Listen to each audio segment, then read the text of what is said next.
Olá, bom dia! Hoje é dia 16 de dezembro de 2025, terça-feira. Bendito o nome do Senhor, que tem sustentado dia a dia a nossa vida em sua graça, bondade e misericórdia. Que sua mão esteja sobre todos os aflitos, angustiados, que estão aí esperem cirurgia, ou sendo cirurgiados, doentes, que o Senhor os renove em sua graça, dando saúde, força, ânimo e vigor. E os que estão bem, continuem aí, pela graça do Senhor, assim, sustentados também. O texto da nossa devocional nesta manhã encontra-se no livro dos Atos dos Apóstolos, conforme o registro feito por São Lucas, capítulo de número 4, verso de número 12. O discurso que Pedro faz. Lucas, então, registra essa palavra do apóstolo São Pedro. E não há salvação em nenhum outro, porque abaixo do céu não existe nenhum outro nome dado entre os homens, pelo qual importa que sejamos salvos. Não há salvação em nenhum outro. Quando lemos aqui essa palavra registrada do apóstolo São Pedro, ele diz: e abaixo do céu não existe nenhum outro nome. Quando nas Escrituras você tem essa colocação, nome é, na verdade, uma forma de dizer pessoa. Então, o nome é equivalente à pessoa. É como quando você diz que em nome de fulano de tal, então o nome representa aquela pessoa a que você faz referência. E assim é nas Escrituras. Portanto, aqui quando ele diz não há outro nome, ele está dizendo não há nenhuma outra pessoa. Quem refere-se aqui, em Atos 4:12, evidentemente que a pessoa de Nosso Senhor e Salvador Jesus Cristo, é o que nós vemos no verso de número 10. Em nome de Jesus Cristo Nazareno. Então, o texto é muito claro, não deixa dúvida aqui. Não há possibilidade de salvação, redenção ou qualquer coisa neste sentido que não no nome de Nosso Senhor e Salvador Jesus Cristo. Então vemos que o nome de Jesus, com relação a esse aspecto da nossa redenção e da nossa salvação, portanto, do grande problema que gera a nossa condenação, que é o pecado, nós vemos então que o nome do Senhor Jesus nos traz algumas garantias. O nome de Jesus, e só o nome ou a pessoa de Jesus, traz a nós algumas garantias. E o que de fato o nome de Jesus nos garante? Primeiro, ele nos garante o perdão do nosso passado. O tempo, nós sabemos que o tempo é o presente que se foi, que o passado é o presente que se foi. O presente é quase inexistente, porque já não é mais, já é passado. E o futuro é o amanhã que se tornará, de fato, também presente. O tempo é quase que uma ficção nossa, para nos ajudar a nos situar.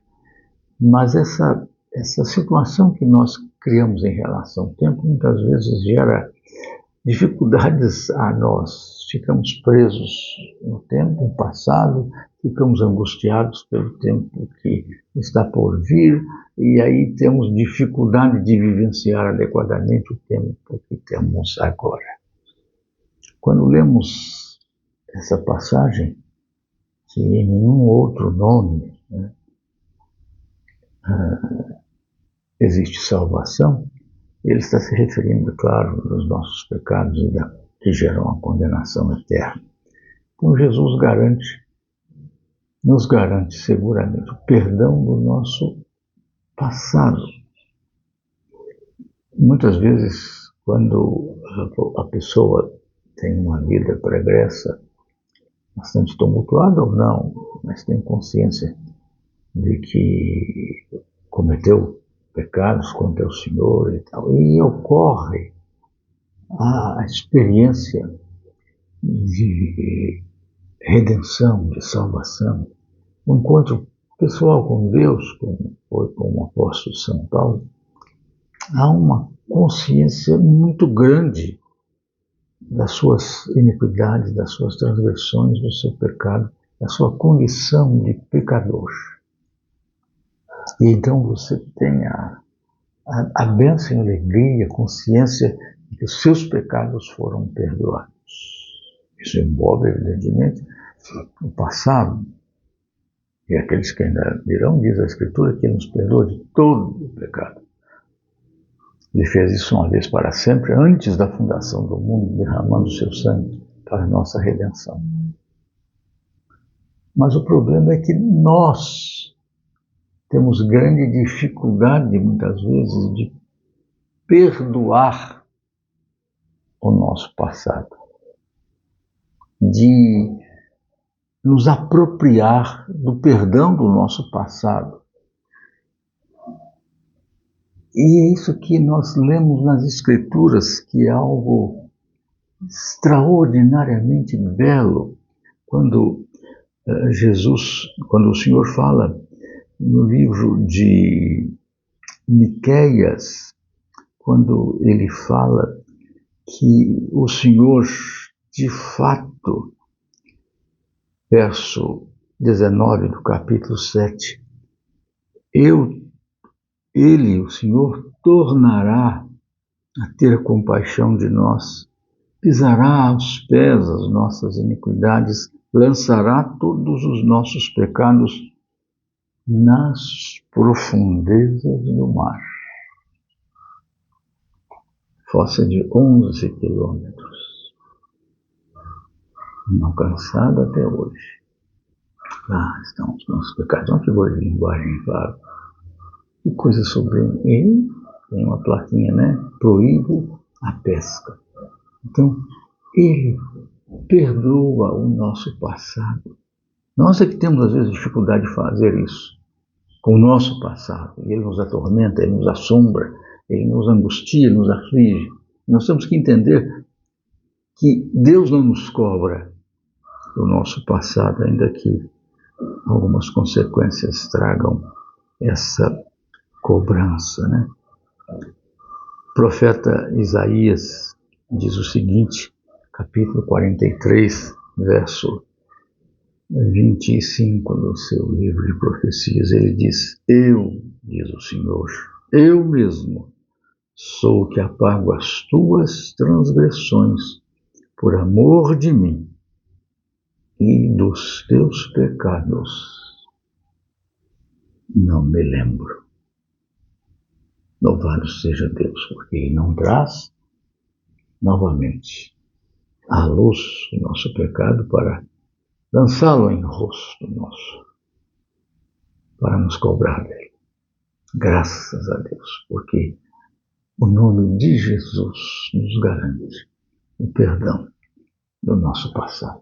Que Deus o abençoe, abençoe a mim, cada um de nós, para que tenhamos consciência disso.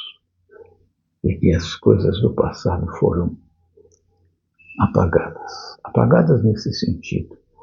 Não serão trazidas novamente à lume, à baia, para nos condenar, para nos levar a uma situação de condenação. Graças a Deus por isso. Então, aproprie-se desta verdade, desta bênção, e descanse certo do perdão que o Senhor Jesus traz, inclusive no meu passado, do seu passado. Amém? Amém.